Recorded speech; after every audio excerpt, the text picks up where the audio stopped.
In this video, we're going to be going through an overhead carry or overhead walk. And this is trying to help create stability in the spine as well as in the neck and shoulder to help with posture, any stability that we may have, and help with overhead activities. So we're going to grab a hand weight or a kettlebell, and we're either going to do it in one hand, or you may be instructed to do both hands potentially, but typically this is done in just one hand. So you're going to choose the weight you've been prescribed, find a nice long hallway or an open gym area that you can pace comfortably up and down with taking as many steps as possible without having to turn around. So this space here is going to be too small, and this would be not recommended because as you can see, I'll only be able to take about 5 steps and then I'll have to turn around. And so you want to make sure you're able to take a good distance of steps before you have to turn around. But first thing you want to do is hold on to the weight in the hand that you've been prescribed. Nice tall posture, lengthen up towards the ceiling, light engagement of your lower core, shoulder blades tucked in, down and back. So we're trying to find that nice neutral spine position.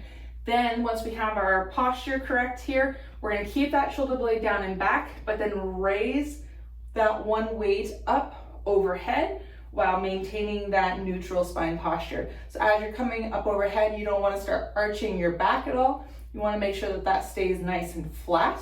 You want to, again, make sure that your shoulder blade stays down away from your ear and isn't shrugging up towards your ear, okay? And we're going to hold that weight overhead as we pace down and back through our runway that we have available.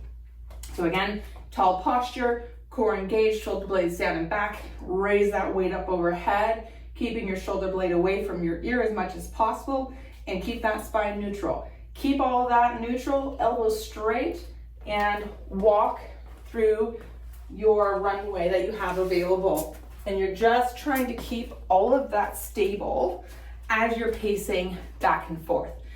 Now, as you're holding the weight overhead, you're probably going to start getting some fatigue, maybe a little shaking in the arm, and that's okay as long as you can maintain proper form.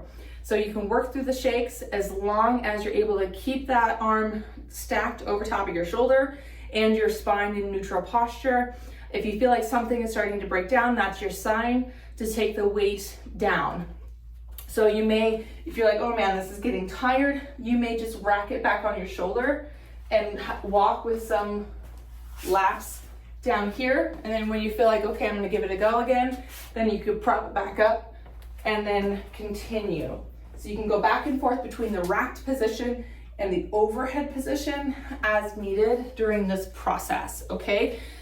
But other thing you wanna monitor, especially if you start getting tired, is that as this weight is overhead, that you're not starting to lean with your torso or collapse either direction or starting to arch or lean back at all. So you really have to be mindful of your posture. And this is where we get the most bang for our buck for this exercise, is maintaining that posture, challenging that stabilizing system as we challenge with the weight overhead.